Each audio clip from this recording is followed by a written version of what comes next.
So you are enjoying yourself here at the TomatoFare. We're glad to have you here. Thank you for coming. It's a pleasure.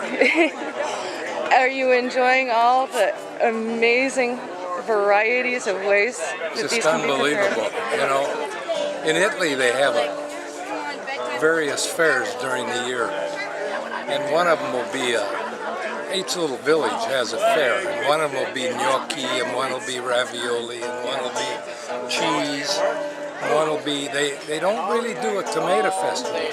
This is a classic. It's a real play on the same type of thing. And they call them Sagra, holy times. And this is a holy time. And the tomato growers are just incredible. That's a beautiful word, Sagra. Yeah, great. Very cool. Yeah. What'd you find, Mike? And Where do you live here in Seattle? no, I'm one of the growers. You're eating my tomatoes. Really? We had a heck of a year this year. Good or bad? Oh, we had this terrible cold. Essentially, I didn't plant until like the 27th of May because we had, my neighbors, people on each side of me had to plant 3 times because they lost everything That's twice. sad. It was awful. And so these are, we were like 2 weeks out from the event, and we had nothing. I've got 300 plants in my patch, and I did not think we were going to make any kind of successful event whatsoever. We had nothing ripening, so I had to actually pull everything off the vines and bring them in and ripen them forcefully. And thank heavens I was able to go ahead and provide about 340 pounds for the chefs, which, you know, they needed 320 pounds, and we ended up doing it, which by the grace of God. And then the other growers, it was amazing because their stuff kind of followed up after mine without being forced. And so that's what you're tasting, is the tasting and presentation from the other growers. So this is my backyard, this is their backyard. When you say 300 plants, is that an acre or so, or what? No. In fact, this is only it's approximately 48 by 38 area. And I've got everything on, and it's You're a tomato nut. Oh, I am. That's really wonderful. It's only 7 rows, 38 plants a row. Do you start your own plants in a hothouse? Or? No, in fact, I'm from Alaska, only here 2 years over in Moses Lake. And so I'm very new here. And I've gardened all my life. And so coming over to Moses from, a 90-day garden season up there where I had to have everything under hoops and biscuit and anyway, I'm just a kid in the candy store. Absolutely. Do you grow anything else? Oh yeah, I'm heavy into heirloom vegetables and fruits. We've got about 25 different kinds of heirloom melons. Do you sell at markets? Or? We're selling through Corfini's right now through the tomatoes. Yeah. It hasn't really happened yet though. And Corfini's is, they took some samples from us and we're kind of waiting for them to, decide, okay, we need this many cases. Yeah. But we're hoping that this kind of jump starts everything. And where do most of these people sell their tomatoes? Mostly direct to restaurants, or do they go there's through the Cocaine. Up until now, it's been like the Saturday markets. Yeah. This is my husband, Randall Hi, Hugh. Armandino. Nice to meet you. This is Mario Batali's father. Oh, well, nice to meet you. Same to you. I have stuff in my teeth. I'm sitting here smiling at you. I just realized I walk around with a toothpick. I'll make you feel bad. Yeah, I got a picture of You got you. both cameras going here. Well, and that's our job. I'm the videographer for the event. Oh, He's great. the photographer, and this will be on YouTube. Plus on the Tomato Net site, I always put all the pictures and the videos on their site. Do you have a card? He's got a photography I got my card. photography card, but Will that get me on your net? do you got a pen? I don't. I'm sure I can find May I it. borrow your pen? I'll just grab it.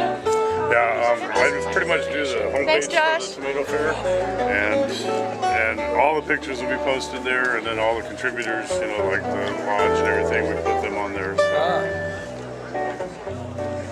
So. So the weather got warm finally, and Well, no, it's just been nuts because and that was the other thing. And we got into these great daytime temperatures, but nighttime temperatures were still at 56. And so the fruit that was setting was inconsistent. Tomato for us.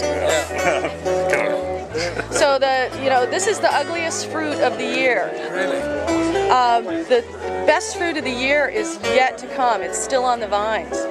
Oh, So- yeah. Some of the tomatoes are Okay. 2.5, 3 pounds. now this thing on Labor Day, are you involved with it? Oh yeah, I'll be there doing the same thing. I would. And of course, Sunday of Labor Day. Yeah, have you ever been to the White Heron Winery too? yeah, White Heron, is that the one Sage, next to Sage?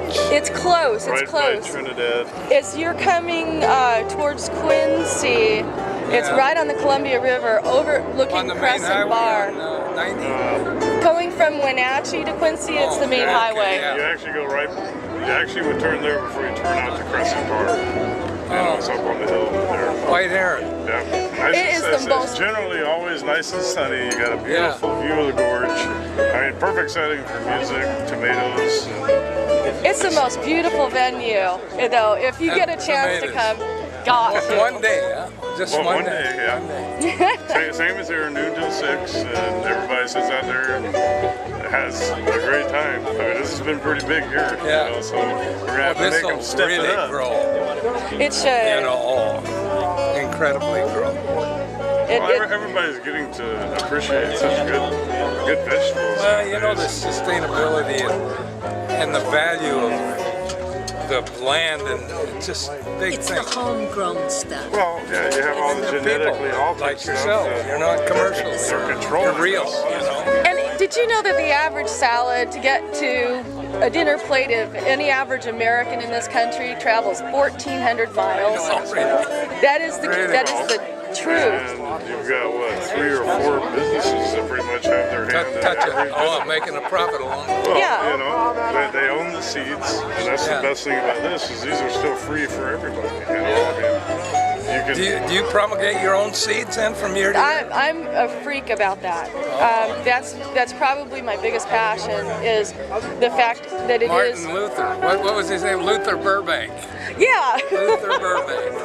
Only I'm a little bit more of I wouldn't say a doomsday person, but I truly believe unless somebody gives a darn about saving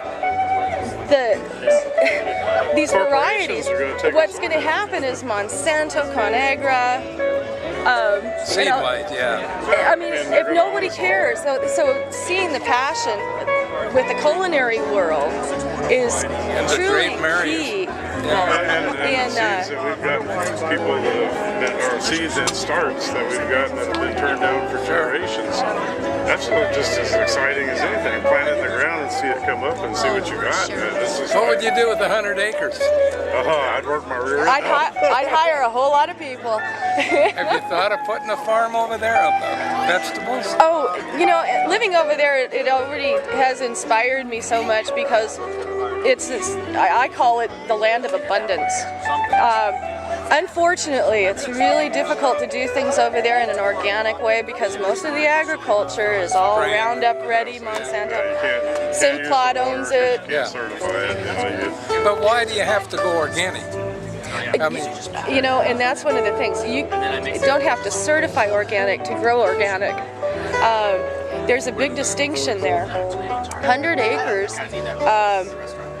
if you had that much area, what you'd want to do is they have these wonderful little trucks that have plastic that rolls out, and then little hot iron, like a curling iron, that comes along and pokes a hole in the plastic, and then the seedling goes in, and somebody's sitting on the back of the truck, and that's what they do, and that's how they plant the tomatoes. have you been? It could be done with heirlooms, but nobody's doing it. There's a farm in Ohio, I think, called Chef's Farm. Go online. They've taken, I don't know how many acres, but they started about 15 years ago. And they'll grow 1-inch turnips and 1/2-inch carrots for the market in New York. My son buys from them. And they have made a fortune, but they'll build the Little product micro. to you, and Yeah. just look it up, chefsfarm.com. .com. But Thank you. I